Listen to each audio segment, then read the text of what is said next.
നമുക്ക് ഇന്ന് LDCക്ക് വേണ്ടിയിട്ടുള്ള സുപ്രധാന നിയമങ്ങൾ എന്ന ടോപ്പിക് ഉണ്ടല്ലോ. അപ്പൊ അതിനകത്തുള്ള നെക്സ്റ്റ് സെഷൻ എടുക്കുന്നത്. ഇതിന്റെ നമ്മൾ റൈറ്റ് ഇൻഫോർമേഷൻ കവർ ചെയ്യും. അതുപോലെ തന്നെ എന്താണ് ഡൊമസ്റ്റിക് വയലൻസ് ആക്ട്, പോഷ്, അങ്ങനെയുള്ള സീനിയർ സിറ്റിസൺ ആക്ട്, ഇത്രയും കവർ ചെയ്തിട്ടുള്ള ഒരു സെക്ഷനായിരുന്നു എടുക്കുന്നത്. ഇതെല്ലാം പ്രീവിയസ് ഇയർ ക്വസ്റ്റ്യൻസ് മാത്രമാണ്. പ്രീവിയസ് ഇയർ ക്വസ്റ്റ്യൻ വെച്ചിട്ട് അതിന്റെ കൂടെയുള്ള ഫാക്ട്സ് പറഞ്ഞു പോകത്തേ ഉള്ളൂ. കാര്യം ഈ പറഞ്ഞിട്ടുള്ള RTയും പോസ്കോയും ഒക്കെ പോഷൊക്കെ ഞാൻ അല്ലാതെ ക്ലാസ് എടുത്തിട്ടുള്ളതാണ് ഫുൾ ഡീറ്റെയിൽ ആയിട്ട്. അപ്പൊ നമ്മൾ സ്റ്റാർട്ട് ചെയ്യാണ്. നമുക്ക് റൈറ്റ് ഇൻഫോർമേഷനെ കുറിച്ച് ചോദിച്ചിട്ടുള്ള ക്വസ്റ്റ്യൻസും അതിന്റെ കണക്റ്റഡ് ഫാക്ട്സും പറഞ്ഞു പോകാം കേട്ടോ. നോക്കി ഇതിൽ ഫസ്റ്റ് ക്വസ്റ്റ്യൻ, ഇത് ഞാൻ ജസ്റ്റ് ബേസിക് ക്വസ്റ്റ്യൻ ആണ്, ഒത്തിരി പ്രാവശ്യം ചോദിച്ചിട്ടുള്ളതാണ്. അപ്പൊ നോക്കിയേ, നിങ്ങൾ ഓർത്തിരിക്കുക. ഇപ്പൊ നമുക്ക് LDCക്ക് മെയിൻസ് മാത്രമേ ഉള്ളൂ, അതുകൊണ്ട് ഇത്രയും സിമ്പിൾ ക്വസ്റ്റ്യൻ ചോദിക്കുമെന്ന് വിചാരിക്കേണ്ട. നമുക്ക് സ്റ്റേറ്റ്മെന്റ് ടൈപ്പ് ക്വസ്റ്റ്യൻസ് ആണ് ഇപ്പം കൂടുതൽ ചോദിക്കുന്നത്. ഈ സ്റ്റേറ്റ്മെന്റ് ടൈപ്പ് ക്വസ്റ്റ്യൻസ് ഒന്നും റിപ്പീറ്റഡ് അല്ല. അതല്ലാതെ ഇങ്ങനത്തെ ഇൻഫോർമേഷൻ, അതുപോലെ എത്ര മണിക്കൂറിനുള്ള എത്ര സമയത്തിനുള്ളിലാണ് ലൈഫ് റിലേറ്റഡ് ആയിട്ടുള്ള ഇൻഫോർമേഷൻ കൊടുക്കേണ്ടത്, അങ്ങനത്തെ ക്വസ്റ്റ്യൻസ് ഒക്കെ റിപ്പീറ്റഡ് ആണ്. അതല്ലെങ്കിൽ പിന്നെ എന്താണ്, ആദ്യമായിട്ട് റൈറ്റ് ഇൻഫോർമേഷൻ കൊണ്ടുവന്ന രാജ്യം ഏതാണ്, നമ്മുടെ ഇവിടെ ആദ്യമായിട്ട് ആ ബില്ല് പാസ്സാക്കിയത് ആരാണ്, സംസ്ഥാനം ഏതാണ്, നടപ്പിലാക്കിയ സംസ്ഥാനം, അങ്ങനത്തെ ക്വസ്റ്റ്യൻസ് ഒക്കെ ചോദിച്ചിട്ടുണ്ട്. അതൊക്കെ റിപ്പീറ്റഡ് തന്നെയാണ്. പക്ഷെ അതൊന്നും സ്റ്റേറ്റ്മെന്റ് ടൈപ്പ് ക്വസ്റ്റ്യൻസ് ചോദിച്ചിട്ടില്ല. ഒരു സ്റ്റേറ്റ്മെന്റ് ടൈപ്പ് ക്വസ്റ്റ്യനും ഇത് ആദ്യ റിലേറ്റഡ് ആയിട്ടുള്ള സംഭവം റിപ്പീറ്റഡും അല്ല. ഞാൻ ഉള്ളത് അതുപോലെ പറയാണ്. സ്റ്റേറ്റ്മെന്റ് ടൈപ്പ് ക്വസ്റ്റ്യൻസ് ഒന്നും റിപ്പീറ്റഡ് അല്ല. നോക്കി സ്റ്റാർട്ട് ചെയ്തോ. എന്താണ് ഫസ്റ്റ് ക്വസ്റ്റ്യൻ? ഈ പറഞ്ഞ വിവരാവകാശ നിയമം നിലവിൽ വന്ന വർഷം ഏതാണെന്നുള്ളതാണ് ക്വസ്റ്റ്യൻ. നമുക്കറിയാം റൈറ്റ് ടു ഇൻഫർമേഷൻ 2005 എന്ന് തന്നെ നമ്മൾ പറയുന്നത് അല്ലേ. അപ്പോൾ ഓർത്തിരിക്കുക, വിവരാവകാശ നിയമം നിലവിൽ വന്ന വർഷം എത്രയാണ്? 2005 ആണ്. ഇനിയും ഇത് ബന്ധപ്പെട്ട കുറെ പോയിന്റ്സ് ഒന്ന് അറിഞ്ഞിരിക്കുക കേട്ടോ. ഇത് അടുത്ത ക്വസ്റ്റ്യൻ ആണ്. വിവരാവകാശ നിയമം നിലവിൽ വന്ന വർഷം 2005 ആണെന്ന് ഓർത്തിരിക്കുക. ഇനിയും ഈ പറഞ്ഞതെല്ലാം ചോദിച്ചിട്ടുള്ളതാണ്. ഈ പറഞ്ഞിട്ടുള്ള എന്താണ്, പാർലമെന്റിൽ എപ്പം പാസ്സാക്കി, പ്രസിഡന്റ് എപ്പം സൈൻ ചെയ്തു, അതുപോലെ തന്നെ എന്നാണ് ഇത് നിലവിൽ വന്നത്. ഈ 3 ക്വസ്റ്റ്യനും പ്രീവിയസ് ഇയർ തന്നെയാണ്. അതിനകത്ത് ഈ പറഞ്ഞിട്ടുള്ള നമ്മുടെ റൈറ്റ് ഇൻഫർമേഷൻ ആക്ട് നിലവിൽ വന്നതാണ് ഇത് 12 ഒക്ടോബർ 2005 വിവരാവകാശ നിയമം നിലവിൽ വരുന്നത്. എന്നാണ് 12 ഒക്ടോബർ 2005 വിവരാവകാശ നിയമം നിലവിൽ വരുന്നത്. ഇതിനകത്ത് 12 മെയ് 2005 ഇതിനെ പാർലമെന്റിൽ പാസ്സാക്കുന്നത്. 12 മെയ് 2005 പാർലമെന്റ് പാസ്സാക്കുന്നത്. അത് ഒക്ടോബർ 12 ആകുമ്പോഴത്തേക്കും അത് നിലവിൽ വരും. ഇതിന്റെ ഇടയ്ക്ക് 15 ജൂണിലാണ് എന്തോ ചെയ്യുന്നത്, നമ്മുടെ പ്രസിഡന്റ് സൈൻ ചെയ്യുന്നത്. ആ സമയത്ത് ഉണ്ടായിരുന്നത് APJ അബ്ദുൽ കലാം ആയിരുന്നു പ്രസിഡന്റ് എന്നാണ് ഓർത്തിരിക്കുക. ഇതെല്ലാം ക്വസ്റ്റൻ ആണ്, ചോദിച്ചിട്ടുള്ള ക്വസ്റ്റൻ തന്നെയാണ്. അപ്പോൾ ഓർത്തിരിക്കുക. നമുക്ക് ഇപ്പൊ ജനറലി അറിഞ്ഞിരിക്കുക 12 ഒക്ടോബർ 2005 വിവരാവകാശ നിയമം നിലവിൽ വന്നത്. ആ സമയത്ത് പ്രസിഡന്റ് അബ്ദുൽ കലാം ആണ്. ആ സൈൻ ചെയ്ത ഡേറ്റ് എന്നാണ് 15 ജൂണിലാണ് പുള്ളി സൈൻ ചെയ്യുന്നത്. അതിനു മുമ്പ് പാർലമെന്റ് പാസ്സാക്കുന്നത് എന്നാണ് 12 മെയ്യിലാണ് എന്ന് ഓർത്തിരിക്കണം കേട്ടോ. ഇനിയും വേറെ ക്വസ്റ്റ്യൻ ചോദിച്ചിട്ടുള്ള എല്ലാവർക്കും അറിയാമെന്ന് ജസ്റ്റ് പറയുന്നതേ ഉള്ളൂ. ഈ പറഞ്ഞ റൈറ്റ് ടു ഇൻഫോർമേഷൻ എന്നുള്ള ഒരു ആക്ട് ഇവിടെ വരാൻ കാരണമായ സംഘടന ഏതാണെന്ന് ക്വസ്റ്റ്യൻ ചോദിച്ചിട്ടുണ്ട്. RTI എന്നുള്ള ഈ ഒരു നിയമം ഇന്ത്യയിൽ വരാൻ കാരണമായ സംഘടനയുടെ പേരെന്താണ്? നമുക്കറിയാം, മസ്ദൂർ കിസാൻ ശക്തി സംഘടന കേട്ടോ. മസ്ദൂർ കിസാൻ ശക്തി സംഘടന കാരണമാണ് ഇവിടെ അത് വരുന്നത്. രാജസ്ഥാനിലുള്ള ഒരു സംഘടനയാണിത്. ഇതിന്റെ ലീഡറിന്റെ പേര് എന്താണ്? അരുണ റോയ് എന്നാണ്. ഇതെല്ലാം ചോദിച്ചിട്ടുള്ളതാണ്. അരുണ റോയുടെ, രാജസ്ഥാനിലുള്ള അരുണ റോയുടെ മസ്ദൂർ കിസാൻ ശക്തി സംഘടന എന്നുള്ള ഒരു ഓർഗനൈസേഷൻ കാരണമാണ് നമ്മുടെ ഇന്ത്യയിലെ റൈറ്റ് ടു ഇൻഫോർമേഷൻ ഒരു ആക്ട് അതിനു വേണ്ടി വരാൻ കാരണം അവരാണെന്ന് നോക്കിക്കണം കേട്ടോ. ഇനിയും ഈ RTIക്ക് വേണ്ടിയുള്ള ഡ്രാഫ്റ്റ് പ്രിപ്പയർ ചെയ്ത ആളുടെ പേരെന്താണ്? PB സാവന്ത്. ഇതും പ്രീവിയസ് ഇയർ ക്വസ്റ്റ്യൻ ആണ്. റൈറ്റ് ഇൻഫോർമേഷന്റെ ഡ്രാഫ്റ്റ് പ്രിപ്പയർ ചെയ്ത ആരാണ്? PB സാവന്ത് ആണെന്ന് ഓർത്തിരിക്കുക.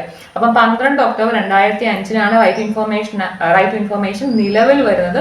അതിന് മുമ്പിട്ട് ഇത് പാർലമെന്റ് പാസ്സാക്കുന്നത് 12 മെയ് 2005 15 ജൂൺ 2005 അത് പ്രസിഡന്റ് സൈൻ ചെയ്യും. അങ്ങനെയാണ് 12 ഒക്ടോബർ 2005 റൈറ്റ് ഇൻഫോർമേഷൻ ആക്ട് നിലവിൽ വരുന്നത്. ഇതിനുവേണ്ടി പ്രവർത്തിച്ച സംഘടനയുടെ പേരെന്താണ്? മസ്ദൂർ കിസാൻ ശക്തി സംഘടന. രാജസ്ഥാനിലാണ്. അരുണ റോയ് ആണ് അതിന്റെ ലീഡർ നോക്കിയിരിക്കുക. ഇത് പറഞ്ഞ PB സാവന്ത് ആണ് RTIയുടെ ഡ്രാഫ്റ്റ് പ്രിപ്പയർ ചെയ്തത് കേട്ടോ. ഇനി നമുക്കറിയാം, ഈ ഒരു നിയമം ഇന്ത്യയിൽ ആദ്യമായിട്ട് പാസ്സാക്കിയ സംസ്ഥാനം തമിഴ്നാടാണ്. ഈ ഒരു നിയമം ഇന്ത്യയിൽ ആദ്യമായിട്ട് പാസ്സാക്കിയ സംസ്ഥാനം തമിഴ്നാടാണ്. ഇത് നടപ്പിലാക്കിയ സംസ്ഥാനം ഏതാണ്? രാജസ്ഥാനാണ്. ആദ്യമായിട്ട് പാസ്സാക്കുന്നത് എവിടെയാണ്? ഈ പറഞ്ഞിട്ടുള്ള തമിഴ്നാട്ടിലാണ്. പക്ഷെ ഇത് ആദ്യമായിട്ട് നടപ്പിലാക്കുന്ന സംസ്ഥാനം ഏതാണ്? രാജസ്ഥാനാണെന്ന് ഓർത്തിരിക്കുക. അപ്പൊ ഇതാണ് ഈ പറഞ്ഞ റൈറ്റ് ഇൻഫർമേഷനെ കുറിച്ചിട്ട് റിപ്പീറ്റഡ് ആയിട്ട് ചോദിച്ചിട്ടുള്ള ബേസിക് ക്വസ്റ്റ്യൻസ്. ഇത് ചോദിച്ചിട്ടുള്ള ക്വസ്റ്റ്യൻസ് തന്നെയാണ് കേട്ടോ. ഇനിയുമാണ് നമുക്ക് ഈ പറഞ്ഞ പോലെ ഇങ്ങനത്തെ ക്വസ്റ്റ്യൻസ് ചോദിച്ചു തുടങ്ങിയത്. ഈ പറഞ്ഞിട്ടുള്ള സ്റ്റേറ്റ്മെന്റ് ടൈപ്പ് ക്വസ്റ്റ്യൻസ് ചോദിച്ചു തുടങ്ങിയത് ഇനിയാണ്. അപ്പൊ നിങ്ങൾ ഓർത്തിരിക്കുക, ഇത് ഫുൾ ഈ ചോദിച്ച സ്റ്റേറ്റ്മെന്റ് ക്വസ്റ്റ്യൻ എല്ലാം റൈറ്റ് ഇൻഫോർമേഷന്റെ ആ ആക്ടിന്റെ ഒഫീഷ്യലായിട്ട് ഒരു ഡോക്യുമെന്റ് ഉണ്ടല്ലോ, അതിൻ്റെ അകത്തുനിന്ന് എടുത്താൽ ചോദിക്കുന്നതാണ്. അതുകൊണ്ട് നിയമങ്ങൾ എന്നുള്ള സംഭവം പഠിക്കുമ്പോൾ അതിന്റെ ഒറിജിനൽ ഡോക്യുമെന്റ് തന്നെ പഠിക്കുക. ഞാനത് വേറെ ഒന്നും കൊണ്ടല്ല പറയുന്നത്, 5 മാർക്കും കിട്ടണം എന്നുണ്ടെങ്കിൽ അത് അങ്ങനെ തന്നെ പഠിക്കുക. ഇൻ കേസ് ഈ പറഞ്ഞിട്ടുള്ള ഈസി ആയിട്ട് റിപ്പീറ്റ് ചെയ്യുന്ന ക്വസ്റ്റ്യൻ ചോദിച്ചിട്ട് നിങ്ങൾ എന്തെടുക്കും, ഒന്നും ചെയ്യത്തില്ല. അതുകൊണ്ടാണ് ഇത് പറയുന്നത്. അപ്പൊ നോക്കി, താഴെ പറയുന്നവയിൽ വിവരാവകാശ നിയമപ്രകാരം വിവരം അല്ലെങ്കിൽ ഇൻഫർമേഷൻ എന്നുള്ളതിന്റെ ഡെഫിനിഷൻ എന്തൊക്കെയാണ് ഈ താഴെ പറയുന്നവയിൽ വിവരം അല്ലെങ്കിൽ ഇൻഫർമേഷൻ എന്ന് പറയുന്നത് എന്നാണ് ക്വസ്റ്റ്യൻ. അപ്പൊ ഈ പറഞ്ഞ ഇൻഫർമേഷനെ കുറിച്ചിട്ട് നമ്മുടെ എവിടെ പറയുന്നുണ്ട്, ഇതാണ് അതിന്റെ ആ ക്ലിപ്പേ. ഇൻഫർമേഷനെ കുറിച്ചിട്ട് നമ്മുടെ വിവരാവകാശ നിയമത്തിന്റെ ഡോക്യുമെന്റിൽ പറയുന്നതാണ്. അപ്പൊ അത് പ്രകാരം നോക്കി, സർക്കാരിന്റെ സർക്കുലർ ഉണ്ട്, സർക്കുലറുകൾ ഉള്ളതാണ്, അവരുടെ കുറിപ്പുകൾ, ഇവരുടെ ഉത്തരവുകൾ, ഇതെല്ലാം വിവരാവകാശ നിയമത്തിനുണ്ടല്ലോ വരുന്നതാണ്. സർക്കാരിന്റെ സർക്കുലർ, കുറിപ്പ്, ഉത്തരവുകൾ വരുന്നതാണ്. സർക്കാരിന്റെ വിവിധ കരാറുകൾ ഇതിന്റെ അടിയിൽ വരുന്നതാണ്. ഇനി എന്താണ്, ഒരു പൊതു അധികാരിക്ക് പ്രാപ്യമായ സ്വകാര്യ സ്ഥാപനത്തിന്റെ രേഖകൾ, അതും ഇതിൻ്റെ അകത്ത് വരുന്നതാണ്. അതുപോലെ തന്നെ ഔദ്യോഗിക ഇമെയിൽ സന്ദേശങ്ങൾ, ഇതെല്ലാം എന്താണ്, ഇതെല്ലാം റൈറ്റ് ഇൻഫോർമേഷൻ എന്നുള്ള ആ നിയമപ്രകാരം വിവരം അല്ലെങ്കിൽ നമുക്ക് കിട്ടാൻ പറ്റുന്ന ഇൻഫോർമേഷൻ ഉണ്ടല്ലോ വരുന്നതാണ്. അപ്പൊ ഈ പറഞ്ഞ എല്ലാം കറക്റ്റ് ആണ്. അതുകൊണ്ട് ഇതാണ് ഇതിന്റെ ആൻസർ. മനസ്സിലായല്ലോ? അപ്പൊ ഇതാണ് വിവരങ്ങൾ എന്ന് പറഞ്ഞാൽ എന്തൊക്കെ വരും. ഇപ്പൊ വിവരങ്ങൾ പറയാൻ എന്തൊക്കെ വരുന്ന കാര്യം നിങ്ങൾ പഠിച്ചു വെക്കുക. കാര്യം ഈ നാളത്തെ ക്വസ്റ്റ്യൻ പേപ്പറിനകത്ത് ഈ പറഞ്ഞ സർക്കുലറും കുറിപ്പും ഉത്തരവുകൾക്ക് പകരം വേറെ ചോദിച്ചാൽ എഴുതണ്ടേ. അതുകൊണ്ടാണ് ഈ ക്ലിപ്പ് ഞാൻ ഇവിടെ വെച്ചത്. അപ്പൊ ഇതിനകത്തുള്ള ഈ ഡേറ്റ എല്ലാം പഠിക്കുക എന്നുള്ള കാര്യം ഓർത്ത് ചെയ്യണം കേട്ടോ, തെറ്റിക്കരുത്. അപ്പോൾ ഓർത്ത് വയ്ക്കുക, ഈ പറഞ്ഞ സർക്കുലറുകളുണ്ട്, നമ്മുടെ ഗവൺമെന്റിന്റെ കുറിപ്പുകളുണ്ട്, ഉത്തരവുകളുണ്ട്, അവരുടെ കരാറുകൾ വരും ഇതിൻ്റെ അകത്ത്. പിന്നെ ഒരു എന്താണ്, പ്രൈവറ്റ് ഓർഗനൈസേഷനിൽ ഒരു പൊതു അധികാരിക്ക് എന്താണ് ആക്സസ് ഉള്ള രേഖകൾ, അതും എന്ത് കിട്ടും, നമുക്ക് റൈറ്റ് ഇൻഫർമേഷൻ ഉണ്ടല്ലോ കിട്ടുന്നതാണ്. അതുപോലെ ഒഫീഷ്യൽ ഇമെയിൽ സന്ദേശങ്ങളും റൈറ്റ് ഇൻഫർമേഷൻ ഉണ്ടല്ലോ വരുന്നതാണ് കേട്ടോ. ഇവിടെ വിവരം എന്ന് പറഞ്ഞിട്ട് ഇവിടെ കൊടുത്തിട്ടുണ്ട്, അതൊന്ന് വായിച്ചു നോക്കുക കേട്ടോ. ഇതെല്ലാം അതിനകത്ത് വരുന്നതാണ്. നെക്സ്റ്റ് ക്വസ്റ്റ്യൻ നോക്കിയേ, അതേ ക്വസ്റ്റ്യന്റെ വേറൊരു ടൈപ്പാണ് ചോദിച്ചിരിക്കുന്നത്. വിവരാവകാശ നിയമം 2005 പ്രകാരം വെളിപ്പെടുത്താൻ കഴിയുന്ന പൊതുവിവരത്തിൽ പെടുന്ന കാര്യങ്ങൾ എന്തൊക്കെയാണ്? വെളിപ്പെടുത്താൻ കഴിയുന്നതിൻ്റെ അകത്ത് ചില ഇൻഫോർമേഷൻ, നമുക്ക് എല്ലാ ഇൻഫോർമേഷൻ ചോദിച്ചാൽ കിട്ടത്തില്ല. ഈ ആക്ടിന്റെ സെക്ഷൻ 8 പ്രകാരം, സെക്ഷൻ 8-നകത്ത് അത് പറഞ്ഞിട്ടുണ്ട് എന്തൊക്കെ ഇൻഫോർമേഷൻ കിട്ടത്തില്ലെന്ന്. അപ്പൊ അത് പറയുന്നുണ്ട്. ആ സെക്ഷൻ 8ഉം പിന്നെ കറസ്പോണ്ടിങ് 9 കൂടെ ചേർത്തിട്ട് വരുന്ന ഒരു സെക്ഷൻ ഉണ്ട്. അപ്പൊ അതിനകത്ത് പറഞ്ഞ ഇൻഫോർമേഷൻ ഒന്നും കിട്ടത്തില്ല. അപ്പൊ അത് ഒഴിച്ചുള്ളതെല്ലാം കിട്ടും. അപ്പൊ നോക്കി എന്തൊക്കെയാണ് നമ്മൾ പറഞ്ഞാണ്. ഫയലുകൾ നമുക്ക് കിട്ടും, നമ്മൾ പറഞ്ഞാണ് ഫയലുകളുടെ കേസ് കിട്ടുന്നതാണ്. കോടതി പരിഗണനയിലുള്ള കേസുകളെ കുറിച്ചിട്ട് ഒരു ഇൻഫോർമേഷനും കിട്ടത്തില്ല. ആ കാര്യം അത് കേസ് അട്ടിമറിച്ചു പോകാൻ സാധ്യതയുള്ളത് കാരണം അങ്ങനെ കോടതി പരിഗണനയിലുള്ള ഒരു സംഭവം നമുക്ക് കിട്ടത്തില്ല. ഇനിയും ഈ പറഞ്ഞ രാജ്യസുരക്ഷയും അഖണ്ഡതയും ബാധിക്കുന്ന വിവരങ്ങളും നമുക്ക് കിട്ടത്തില്ല, അതും കിട്ടത്തില്ല. ഇനി എന്ത് കിട്ടും? ലോ ബുക്ക് കിട്ടുക അല്ലേ. അപ്പൊ ഫയലുകളും ലോ ബുക്കും വെച്ചാൽ 1ഉം 4ഉം ആൻസർ വരുന്നതാണ് കറക്റ്റ്. ഇത് എവിടെ ഉണ്ട്? ഈ പറഞ്ഞിട്ടുള്ള ക്ലിപ്പിനകത്ത് എല്ലാം ഉണ്ട്. അവർ കറക്റ്റ് എഴുതിയിട്ടുണ്ട് എന്തൊക്കെയാണ് ഇൻഫോർമേഷൻ. നിങ്ങൾ 2 പ്രാവശ്യം വായിച്ചു നോക്കി കഴിയുമ്പോൾ മനസ്സിലാവും ഇതൊക്കെയാണ് എന്നുള്ളത്. ഇത് കാണാനൊന്നും പഠിക്കുകയൊന്നും വേണ്ട, ജസ്റ്റ് വായിച്ചിട്ടാൽ മതി കേട്ടോ. അപ്പൊ ഇതാണ് റൈറ്റ് ഇൻഫോർമേഷൻ പ്രകാരം വിവരം എന്നുള്ളതിന്റെ ഡെഫിനിഷൻ. നെക്സ്റ്റ് ക്വസ്റ്റ്യൻ നോക്കിയേ, വിവരാവകാശ നിയമം 2005 ഏത് വകുപ്പ് പ്രകാരമാണ് വിവരങ്ങൾ വെളിപ്പെടുത്തുന്നതിൽ നിന്ന് ഒഴിവാക്കൽ നിർദ്ദേശിച്ചിരിക്കുന്നത്? ഇതേ ടൈറ്റിൽ തന്നെയാണ് ആ സെക്ഷന്റെ, നിങ്ങൾ അതിന്റെ PDF നോക്കിയാൽ അറിയാം. ഈ സെയിം ടൈറ്റിൽ തന്നെയാണ് ആ സെക്ഷൻ ഉള്ളത്. സെക്ഷൻ 8 ആണ് ഇതിന്റെ ആൻസർ കേട്ടോ. സെക്ഷൻ 8 ആണ് ഇതിന്റെ ആൻസർ. നോക്കിയേ, ഇതാണ് കണ്ടോ, വിവരങ്ങൾ വെളിപ്പെടുത്തുന്നതിൽ നിന്നും ഒഴിവാക്കൽ. ഉണ്ട്, വിവരങ്ങൾ വെളിപ്പെടുത്തുന്നതിൽ ഒഴിവാക്കൽ എന്ന് പറഞ്ഞ് വരുന്ന സെക്ഷൻ 8 ആണ്. ഇതിനകത്ത് ഇതാണ് 1-ാമത്തെ പറയുമ്പോഴത്തേക്കിന്. ഇനി നോക്കി 2 നമ്മൾ പറഞ്ഞാണ്, ഈ പറഞ്ഞ കോടതിയിലോ ട്രൈബ്യൂണലിലോ അതിന്റെ പ്രസിദ്ധീകരണം നിരോധിച്ചിട്ടുള്ള പ്രസിദ്ധീകരണം കിട്ടത്തില്ല. അതുപോലെ ഈ പറഞ്ഞ പാർലമെന്റിന്റെയോ നിയമസഭയുടെയോ അവർക്ക് എന്തെങ്കിലും ഇഷ്യൂ, അവരുടെ അവകാശങ്ങൾ ഒരു ലംഘനമാകാം എന്ന് തോന്നുന്ന ഒരു ഇൻഫോർമേഷൻ അവർ റിവീൽ ചെയ്യത്തില്ല എന്ന് മനസ്സിലാക്കിയിരിക്കുക കേട്ടോ. ഇനി എന്താണ് ഇതൊന്ന് ഓർത്തിരിക്കുക. ഈ പറഞ്ഞിട്ടുള്ള വിദേശ സർക്കാരുകൾ കൊടുത്തിട്ടുള്ള രഹസ്യ വിവരങ്ങൾ നമ്മൾ എന്തോ ചെയ്യത്തില്ല, റിവീൽ ചെയ്യത്തില്ല. ഇനി ഈ പറഞ്ഞ സെക്ഷൻ 9 എന്ന് പറയുമ്പോഴത്തേക്കിന് നോക്കി, സെക്ഷൻ 9 എന്ന് പറയുമ്പോഴത്തേക്കിന് ചില സംഗതികളിൽ പ്രാപ്യത്വ നിരസിക്കലുള്ള കാരണങ്ങൾ, എന്തുകൊണ്ടാണ് ചില ഇൻഫോർമേഷനിൽ നിന്ന് ആക്സസ് അവർ ഡിനൈ ചെയ്യുന്നത് എന്ന് പറയുന്നതാണ് സെക്ഷൻ 9. അപ്പൊ ഈ സെക്ഷൻ 8-നകത്ത് എന്തൊക്കെയാണ് വെളിപ്പെടുത്താൻ ഒക്കാത്തതെന്നാണ് പറയുന്നത്. സെക്ഷൻ 9-നകത്ത് എന്താ പറയുന്നത്, എന്തുകൊണ്ടാണ് ചില ഇൻഫോർമേഷൻ നിങ്ങൾ ആക്സസ് കിട്ടാത്തത് എന്ന് പറയുന്നത് സെക്ഷൻ 9-നകത്താണ്.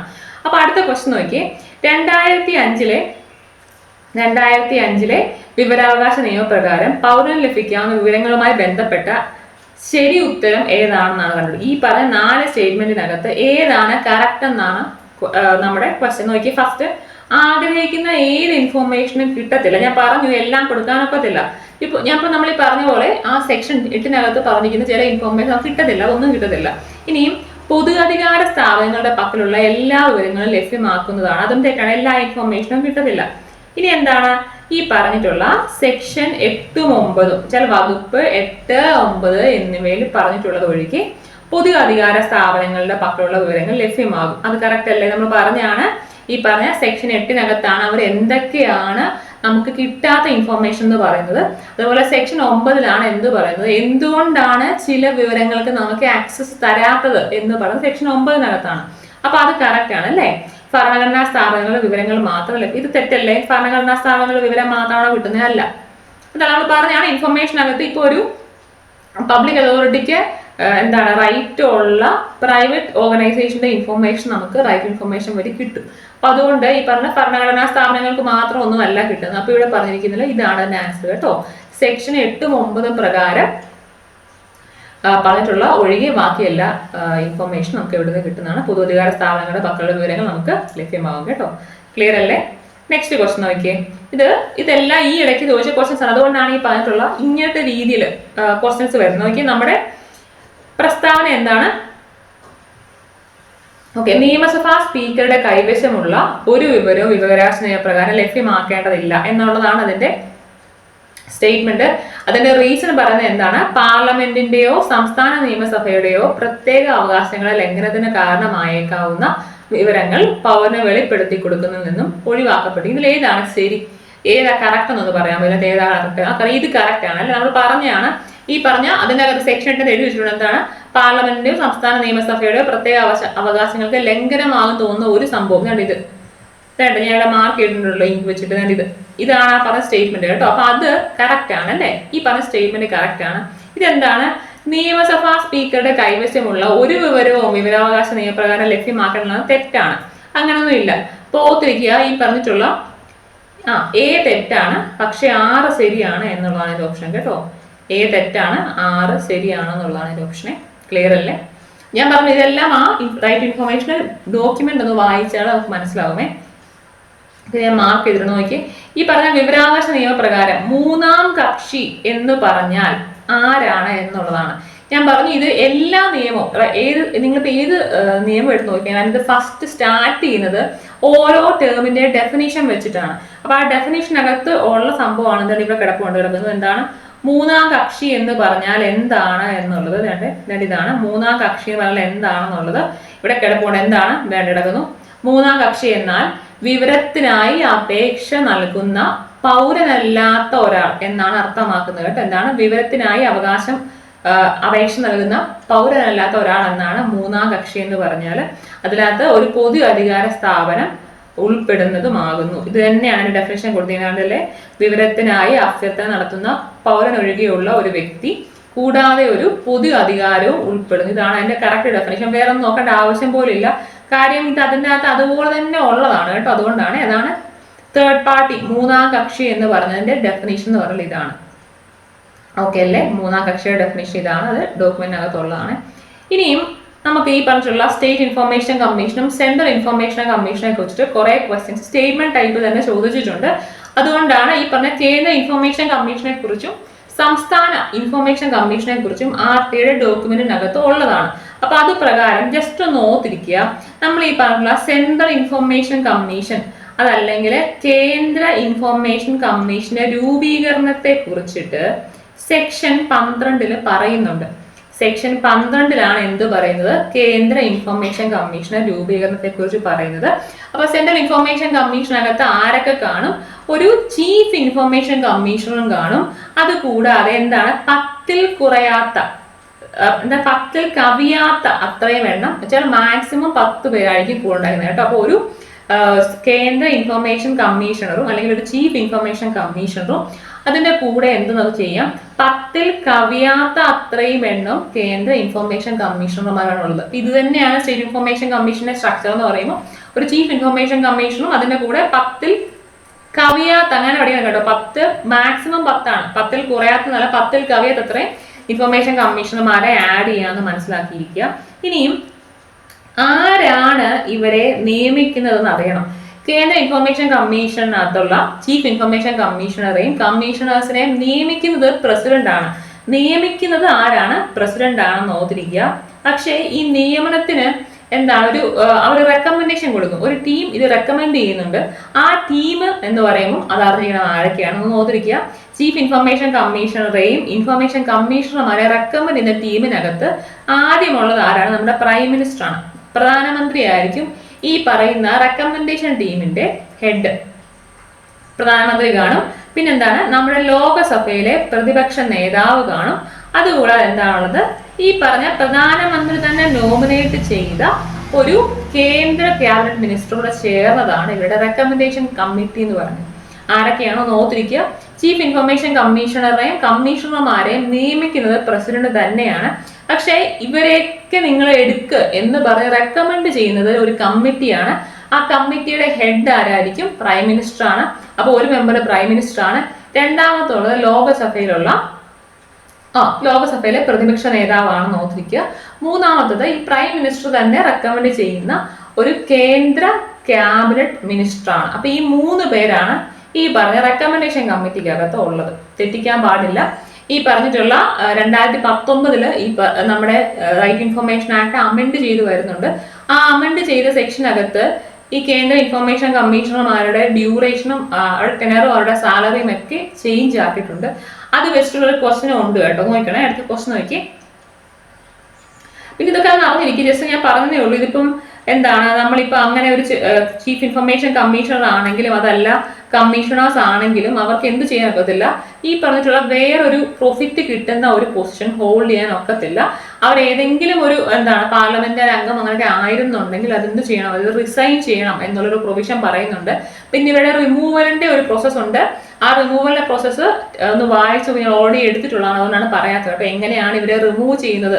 രാഷ്ട്രപതി തന്നെയാണ് റിമൂവ് ചെയ്യുന്നത്. രാഷ്ട്രപതിക്ക് എങ്ങനെയൊക്കെ ഇത് റിമൂവ് ചെയ്യാൻ ഒക്കും എന്ന സംഭവമൊക്കെ ഉണ്ട്.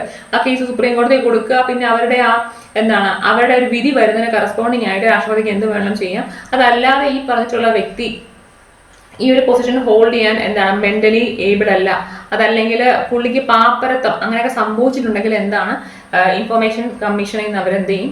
നമ്മുടെ പ്രസിഡന്റ് തന്നെ പുള്ളിയെ റിമൂവ് ചെയ്യും കേട്ടോ. നോക്കിയേ, അടുത്ത ക്വസ്റ്റ്യൻ നോക്കിയേ. വിവരാവകാശ നിയമം 2005 നിലവിൽ വന്നപ്പോൾ റദ്ദാക്കപ്പെട്ട നിയമം ഏതാണെന്നുള്ളതാണ് ക്വസ്റ്റ്യൻ. റദ്ദാക്കപ്പെട്ട നിയമം ഏതാണെന്ന് പറയാമോ നോക്കി. Freedom of information act 2002. എന്താണ്? ഫ്രീഡം ഓഫ് ഇൻഫർമേഷൻ ആക്ട് 2002 ആണ് എന്ത്? നമ്മുടെ വിവരാവകാശ നിയമം 2005 നിലവിൽ വന്നപ്പോൾ റദ്ദാക്കപ്പെട്ട നിയമം കേട്ടോ. എന്താണ്? ഫ്രീഡം ഓഫ് ഇൻഫർമേഷൻ 2002 ശേഷമാണ് 2005 റൈറ്റ് ഓഫ് ഇൻഫർമേഷൻ ആക്ട് വരുന്നത്. അപ്പൊ ആ 2005 വരുമ്പോഴത്തേക്കിന് ഫ്രീഡം ഓഫ് ഇൻഫർമേഷൻ 2005 എന്ത് ചെയ്യും? 2002 എന്ത് ചെയ്യുന്നുണ്ട്? അവരെ ക്യാൻസൽ ചെയ്യുന്നുണ്ട് കേട്ടോ. ഇനി നോക്കി, കേന്ദ്ര വിവരാവകാശ കമ്മീഷനിലെ അംഗങ്ങളുടെ നിയമനവുമായി ബന്ധപ്പെട്ട് താഴെ കൊടുത്തിരിക്കുന്ന പ്രസ്താവനകളിൽ ശരിയായ പ്രസ്താവന ഏതെന്നാണ് ക്വസ്റ്റ്യൻ. ശരിയായ പ്രസ്താവന ഏതെന്നാണ് ക്വസ്റ്റ്യൻ. നോക്കി, നമ്മൾ ഇപ്പൊ പറഞ്ഞത് അതിനുവേണ്ടിയാണ് ഞാൻ കേട്ടോ, അതുകൊണ്ടാണ് ഞാൻ ഇത് എടുത്തു പറഞ്ഞത്. ഇപ്പൊ നോക്കുക, ഏതാണ് ഫസ്റ്റ് ഓപ്ഷൻ? എന്താണ്? അംഗങ്ങളെ നിയമിക്കുന്നത് ആരാണ്? രാഷ്ട്രപതിയാണ് അല്ലെ? കറക്റ്റ് ആണ് അല്ലെ? നമ്മുടെ ചീഫ് ഇൻഫർമേഷൻ കമ്മീഷണറിനെയും അവിടെ കമ്മീഷണേഴ്സിനെയും ഹയർ ചെയ്യുന്നത് ആര് തന്നെയാണ്? നമ്മുടെ രാഷ്ട്രപതിയാണ്. കറക്റ്റ് ആണ്. 5 പേരുടെ ഒരു കമ്മിറ്റിയാണ് അംഗങ്ങളുടെ പേരുകൾ രാഷ്ട്രപതിക്ക് ശുപാർശ ചെയ്യുന്നത്. തെറ്റാണ്. നമ്മൾ പറഞ്ഞു ആകെ 3 പേരേ ഉള്ളൂ. നിങ്ങളിപ്പോൾ അതിന്റെ ക്ലിപ്പ് കണ്ടതാണ്. പ്രൈം മിനിസ്റ്റർ ഉണ്ട്, ലോകസഭയിലെ പ്രതിപക്ഷ നേതാവ് വരും, അതിന്റെ കൂടെ തന്നെ ഈ പറഞ്ഞ പ്രൈം മിനിസ്റ്റർ തന്നെ റെക്കമെൻഡ് ചെയ്യുന്ന ഒരു ക്യാബിനറ്റ് മിനിസ്റ്ററും ഇതിനകത്ത് വരുന്നതാണ് കേട്ടോ. അപ്പൊ അത് തെറ്റാണ് കേട്ടോ. ഇനിയും ഈ കമ്മിറ്റിയുടെ അധ്യക്ഷൻ പ്രധാനമന്ത്രിയാണ്. ഏതാണ്? ഈ റെക്കമെൻഡേഷൻ കമ്മിറ്റിയുടെ അധ്യക്ഷൻ പ്രധാനമന്ത്രിയാണെന്ന് നമുക്കറിയാം. ലോകസഭയുടെ പ്രതിപക്ഷ നേതാവ് ഇതിൽ അംഗമാണ്, അതും കറക്റ്റ് ആണ്. പിന്നെ അത് 2 മാത്രമേ ഉള്ളൂ തെറ്റ്. 1, 3, 4 എന്ത് തന്നെയാണ് കറക്റ്റ് ആണ്. കാരണം നമ്മൾ ഇപ്പൊ അതിന്റെ സെക്ഷൻ കണ്ടതേ ഉള്ളൂ അല്ലേ. നെക്സ്റ്റ് ക്വസ്റ്റ്യൻ നോക്കി. ഇന്ത്യയുടെ ഇപ്പോഴത്തെ മുഖ്യ വിവരാവകാശ കമ്മീഷണർ ആരാണെന്നുള്ളതാണ്. നമുക്കറിയാം ഈ ക്വസ്റ്റ്യൻ പഴയതാണ്, പഴയ ക്വസ്റ്റ്യൻ ആണെന്ന് ഓർത്തിരിക്കുക. ക്വസ്റ്റ്യൻ എന്ന് പറയുമ്പോൾ ഇപ്പോഴത്തെ നിങ്ങൾ ഇപ്പൊ ഇത് പ്രകാരം ഇതിന്റെ ആൻസർ ഏതാണ്? ഇന്ത്യയുടെ മുഖ്യ വിവരാവകാശ കമ്മീഷണർ ആരാണെന്ന് തൊട്ട് പ്രീവിയസ് ക്വസ്റ്റൻ ആണിത്. അപ്പൊ ഇതിന്റെ ആൻസർ ഏതാണ്? നമുക്കറിയാം ഈ പറഞ്ഞുള്ള യശവർദ്ധൻ കുമാർ സിൻഹയാണ് തൊട്ട് പ്രീവിയസ് ഉള്ളത്. ഇപ്പോൾ ഉള്ളത് ആരാണ്? നമുക്കറിയാം ഹീരാലാൽ സാമരിയാണ് കേട്ടോ. ആരാണ്? ഹീരാലാൽ സാമരിയാണ് ഇപ്പോഴത്തെ ചീഫ് ഇൻഫർമേഷൻ ഓഫീസർ. വിവരാവകാശ കമ്മീഷന്റെ മുഖ്യ ചീഫ് ഇൻഫർമേഷൻ ഓഫീസർ ആരാണ്? ഹീരാലാൽ സാമരിയാണെന്ന് ഓർത്തിരിക്കുക. ഈ യശ്വന്ത് കുമാർ എന്ന് പറഞ്ഞാൽ തൊട്ട് പ്രീവിയസ് യശ്വന്ത് കുമാർ ആണ് കേട്ടോ, തെറ്റിക്കരുത്. ആരാണ്? ഹീരാലാൽ സാമരിയാണ് ഇപ്പോഴത്തെ ഇന്ത്യയുടെ മുഖ്യ വിവരാവകാശ കമ്മീഷണർ. തൊട്ട് മുമ്പുള്ളത് യശ്വന്ത് കുമാർ സിൻഹയാണ്. ഇപ്പോഴത്തെ ഹീരാലാൽ സാമരിയാണ് നോക്കിയിരിക്കണേ. ലക്ഷ്യമിട്ട് സംസ്ഥാന വിവരാവകാശ കമ്മീഷനിലെ ഒരു അർത്ഥ ജുഡീഷ്യൽ ബോഡിയായി പരാമർശിക്കുന്നതിന് താഴെ പറയുന്ന പ്രസ്താവനയിൽ ഏതൊക്കെയാണ് ഉചിതമെന്നാണ് നമുക്കറിയാം. ഇത് ക്വാസി ജുഡീഷ്യൽ ബോഡിയാണ്. അതിപ്പോ പറഞ്ഞ സെൻട്രൽ ഇൻഫർമേഷൻ കമ്മീഷൻ ആണെങ്കിലും സ്റ്റേറ്റ് ഇൻഫർമേഷൻ കമ്മീഷൻ ആണെങ്കിലും ക്വാസി ജുഡീഷ്യൽ ബോഡി അല്ലെങ്കിൽ അർത്ഥ ജുഡീഷ്യൽ ബോഡിയായി പരാമർശിക്കുന്നതിന് താഴെ പറയുന്നത് ഏതൊക്കെ പ്രസ്താവന കറക്റ്റ് ആണെന്നുള്ളതാണ് ഇതിന്റെ ഓപ്ഷൻ. നമുക്കറിയാം ക്വാസി ജുഡീഷ്യൽ എന്ന് പറഞ്ഞാൽ എന്താണ്? ഇവർക്ക് ഈ പറഞ്ഞ എന്താണ് കേസ് വന്നു കഴിഞ്ഞാൽ ഇവർക്ക് പോയി അന്വേഷിക്കാം. അല്ലെങ്കിൽ കൊടുത്ത ഒരു ഓഫീസിൽ കയറി ഇന്ന ഫയൽ എടുക്കാം, അതിനുള്ള അവകാശം ഇവർക്കുണ്ട്. അതാണ് ഈ പറഞ്ഞ ക്വാസി ജുഡീഷ്യൽ എന്നുള്ളൊരു റൈറ്റ് ഉണ്ടെന്ന് പറയുമ്പോഴത്തേക്കിന് നോക്കി ഇവിടെ നിന്ന് പറയുമ്പോഴത്തേക്കും നോക്കി ഇതെല്ലാം സ്റ്റേറ്റ് ഇൻഫർമേഷൻ കമ്മീഷനെ കുറിച്ച് കറക്റ്റായ പ്രസ്താവന തന്നെയാണ്. ചെയർപേഴ്സൺ മുഖ്യമന്ത്രി അടങ്ങുന്ന ഒരു അപ്പോയിന്റ്മെന്റ് കമ്മിറ്റിയുടെ ശുപാർശ പ്രകാരമാണ് ഗവർണർ ചീഫിനെയും മറ്റ് കമ്മീഷണർമാരെയും നിയമിക്കുന്നത്. ആ ഒരു സ്റ്റേറ്റ്മെന്റ് കറക്റ്റ് ആണ്. ഇനിയും വിവരാവകാശ കമ്മീഷൻ ഏതെങ്കിലും വ്യക്തിയിൽ നിന്ന് പരാതി സ്വീകരിക്കുകയും അന്വേഷിക്കുകയും വേണം, അതും കറക്റ്റ് ആണ്. ഇനിയും ന്യായമായ കാരണമുണ്ടെങ്കിൽ ഏത് വിഷയത്തിലും അന്വേഷണത്തിന് ഉത്തരവിടാൻ അധികാരമുള്ളതിനാൽ കമ്മീഷന് സ്വമേധയാ അധികാരമുണ്ട്, അതും കറക്റ്റ് ആണ്. അന്വേഷിക്കുമ്പോൾ സിവിൽ വിഷയങ്ങളിൽ കമ്മീഷന് ഒരു സിവിൽ കോടതി അധികാരമുണ്ട്, അതും കറക്റ്റ് ആണ്. ഈ പറഞ്ഞുള്ള സിവിൽ കോർട്ടിന് റൈറ്റും എന്തുണ്ട്? ഈ പറഞ്ഞിട്ടുള്ള സ്റ്റേറ്റ് ഇൻഫർമേഷൻ കമ്മീഷൻ ഉള്ളതാണ്. അതുകൊണ്ട് തന്നെ ഈ പറഞ്ഞ എല്ലാം കറക്റ്റ് ആണ് എന്നുള്ളതാണ് ഇതിന്റെ ഓപ്ഷൻ കേട്ടോ.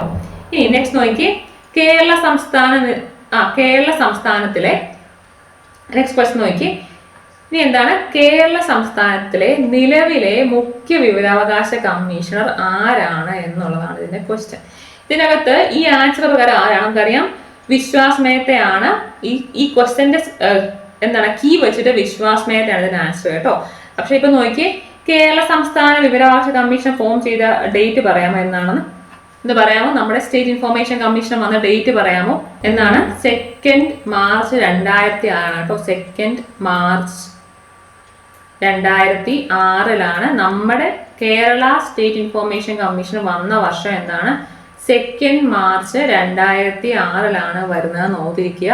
ഇത് പ്രകാരം നമ്മൾ പറഞ്ഞാണ് സെൻട്രൽ ഇൻഫർമേഷൻ കമ്മീഷന്റെ കൂട്ട് തന്നെ സ്റ്റേറ്റ് ഇൻഫർമേഷൻ കമ്മീഷനകത്തും പ്രസിഡന്റിന് കറസ്പോണ്ടിങ് ആയിട്ട് ഇവിടെ ഗവർണർ ആയിരിക്കും എല്ലാം ചെയ്യുന്നത്. ഇവരെ നിയമിക്കുന്നത് ഗവർണർ ആണെന്ന് ഓർത്തിരിക്കുക. അതുപോലെ തന്നെ ഈ റെക്കമെൻഡേഷൻ കമ്മിറ്റി എന്നൊരു സംഭവം കാണും. അതിനകത്ത് നമ്മുടെ ചീഫ് മിനിസ്റ്റർ ആണ് അതിന്റെ ഹെഡ്. ചീഫ് മിനിസ്റ്റർ കാണും.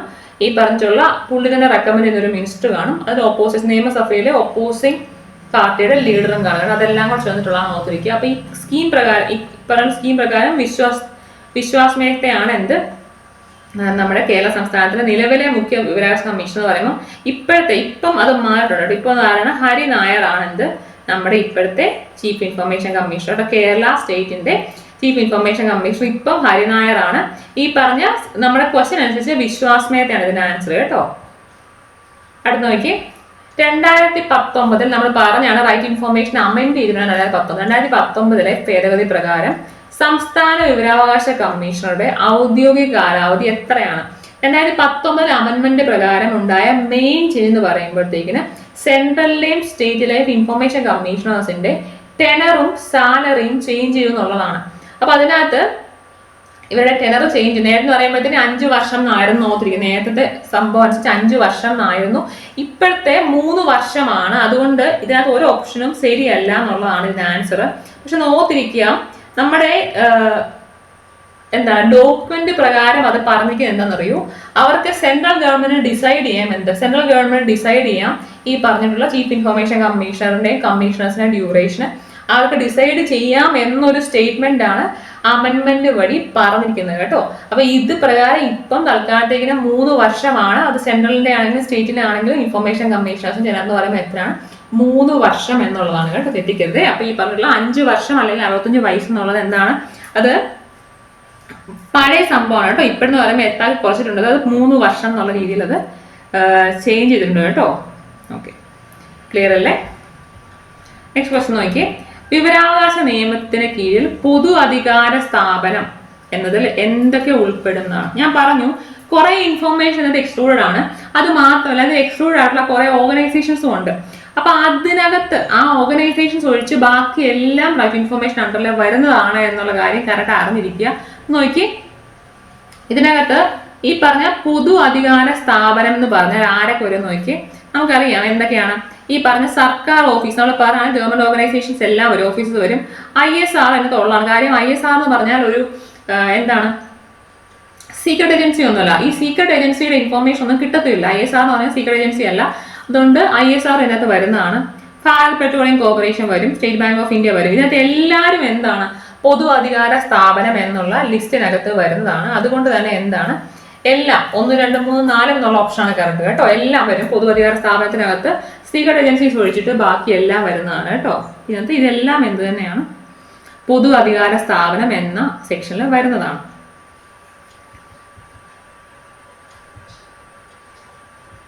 ഇത് നോക്കി, ഈ ക്വസ്റ്റ്യൻ നോക്കി. ഇതാണ് നോക്കി, കേന്ദ്ര സർക്കാർ സ്ഥാപിതമായ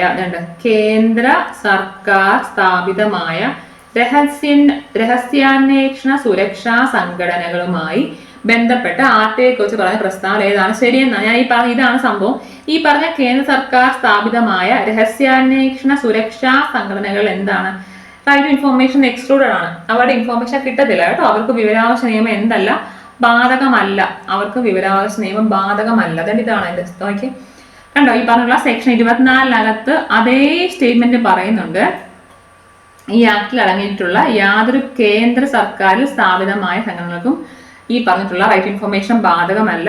കണ്ടോ, രഹസ്യാന്വേഷണ സുരക്ഷാ സംഘടനകൾക്ക് അവർക്ക് റൈറ്റ് ഇൻഫോർമേഷൻ ബാധകമല്ല. അതിൻ്റെ അകത്ത് ആര് വരത്തില്ല, ISRO വരത്തില്ല. അതുകൊണ്ടാണ് ഈ പറഞ്ഞ ഇൻഫോർമേഷനകത്ത് പൊതു അധികാര സ്ഥാപനത്തിനകത്ത് ISRO വരുന്നത് കേട്ടോ. അപ്പോൾ ഓർത്തിരിക്കുക, കേന്ദ്ര സർക്കാർ സ്ഥാപിതമായ രഹസ്യാന്വേഷണ സുരക്ഷാ സംഘടനകൾക്ക് റൈറ്റ് ഇൻഫോർമേഷൻ ബാധകമല്ല. നിങ്ങൾക്ക് ഒക്കുമെന്നുണ്ടെങ്കിൽ ഇവിടെ പേരൊന്ന് വായിച്ചുവിടുന്ന ഓർത്തിരിക്കുക. ഇന്റലിജൻസ് ബ്യൂറോയുടെ ഒരു സംഭവം വരത്തില്ല, പക്ഷെ വിജിലൻസ് എന്നുള്ള സെക്ഷൻ വരും കേട്ടോ. വിജിലൻസ് റൈറ്റ് ഇൻഫോർമേഷൻ അണ്ടറിൽ വരുന്നതാണ്. ആ ഒരു ക്വസ്റ്റ്യൻ എവിടെയോ കണ്ടായിരുന്നു. വിജിലൻസ് ഈ പറഞ്ഞിട്ടുള്ള റൈറ്റ് ഇൻഫോർമേഷൻ അണ്ടറിൽ വരുന്നതാണ്. ഇന്റലിജൻസ് ബ്യൂറോ എന്ത് വരത്തില്ല നോത്തിരിക്കുക. ഇപ്പൊ DRDOയും ബ്രോയും ഒന്നും ഇവിടെ വരത്തില്ല. നമ്മൾ ഈ പറഞ്ഞിട്ടുള്ള റൈറ്റ് ഇൻഫോർമേഷൻ അണ്ടറിൽ വരുന്നതല്ല. കാര്യം അതെല്ലാം രഹസ്യാന്വേഷണ സുരക്ഷാ സംഘടനകൾക്കകത്തൊക്കെ വരുന്നതാണ് കേട്ടോ. അപ്പം ഇതാണ് അതിന്റെ ലിസ്റ്റ്. ഈ ലിസ്റ്റ് ഒക്കുമെങ്കിൽ ഒന്ന് വായിച്ചിട്ട് നോക്കുക. ഇതൊന്നും അതിനകത്ത് വരുന്ന ഓർഗനൈസേഷൻസ് അല്ല. അപ്പൊ ഇതിനകത്ത് ഒഴിച്ച് എന്ന് ചോദിച്ചാൽ അത് റൈറ്റ് ഇൻഫോർമേഷൻ അകത്ത് വരുന്നതാണ് കേട്ടോ. ക്ലിയർ അല്ലേ? നെക്സ്റ്റ് ക്വസ്റ്റ്യൻ നോക്കി. ഇതാണ് ഒരു ഒത്തിരിയും പ്രാവശ്യം ചോദിച്ചുള്ള ക്വസ്റ്റ്യൻ ആണ്. എനിക്കത് ചോദിക്കുമെന്ന് ചോദിച്ചാൽ അത് വളരെ ഈസി ആയിപ്പോവും. കാര്യം ഇത്ര ഈസി ക്വസ്റ്റ്യൻ ചോദിക്കേണ്ട ആവശ്യം എനിക്ക് തോന്നുന്നില്ല. കാര്യം അതുപോലെ ക്വസ്റ്റ്യൻസ് വേറെ ചോദിക്കാനുണ്ട്. നോക്കിയിട്ട് എല്ലാവർക്കും അറിയാവുന്നതാണ് എന്താണ് റൈറ്റ് ഇൻഫോർമേഷൻ പ്രകാരം ഈ പറഞ്ഞിട്ടുള്ള ജീവിതത്തെയും ലൈഫ് ആൻഡ് ലിബർട്ടിയെ കുറിച്ച് വരുന്ന ആവശ്യങ്ങൾ എത്ര സമയത്തിനുള്ളിൽ നൽകണം എന്നാണ്. പറയാം എത്രയാണെന്ന് നമുക്കറിയാം. 2 days അല്ലെങ്കിൽ 48 hours-നുള്ളിലാണ് നമ്മൾ എന്തോ ചെയ്യുന്നത്. ലൈഫ് റിലേറ്റഡ് ആയിട്ടുള്ള ഒരു ഇൻഫോർമേഷൻ ആണ് അവർ ചോദിക്കുന്നുണ്ടെങ്കിൽ വിത്തിൻ 48 hours എന്ത് ചെയ്തിരിക്കണം, ആ ഇൻഫോർമേഷൻ അത് പ്രൊവൈഡ് ചെയ്തിരിക്കണം കേട്ടോ. അതാണ് എൻ്റെ ആൻസർ. ഒത്തിരി ചോദിച്ചാൽ റിപ്പീറ്റ് ക്വസ്റ്റൻ തന്നിട്ടാണ്, ഞാൻ വെച്ചിട്ടില്ല. എല്ലാം റിപ്പീറ്റഡ് ആണ് ക്വസ്റ്റനെ. 48 hours-നുള്ളിലാണ് ലൈഫ് റിലേറ്റഡ് ആയിട്ടുള്ള ഒരു ഇഷ്യൂ ആണെന്നുണ്ടെങ്കിൽ നമ്മൾ എന്ത് ചെയ്യേണ്ടത്, ഇൻഫോർമേഷൻ പ്രൊവൈഡ് ചെയ്യേണ്ടത്. ഓക്കെ, അത് തന്നെ പിന്നെയും ക്വസ്റ്റൻ ആണ്. വിവരാവകാശ നിയമത്തിന് കീഴിലുള്ള ഒരു വ്യക്തിയുടെ ജീവിതത്തിന്റെ സ്വാതന്ത്ര്യത്തെയും കുറിച്ചുള്ള വിവരങ്ങൾ ലഭ്യമാക്കുന്നതിന് സമയപരിധി എത്രയാണ് എന്നുള്ളതാണ്. എത്രയാണെന്ന് നമുക്കറിയാം. അഭ്യർത്ഥന ലഭിച്ചത് മുതൽ 48 മണിക്കൂറിനുള്ളിൽ കൊടുത്തിരിക്കണം എന്നാണ് കേട്ടോ. അത് തന്നെ പിന്നെ ആ ക്വസ്റ്റൻ തന്നെയാണ് നടക്കുന്നു. അപ്പൊ ഇത്രയാണ് നമ്മുടെ റൈറ്റ് ടു ഇൻഫോർമേഷൻ ഒരു സെക്ഷൻ അകത്ത് വരുന്നത് കേട്ടോ.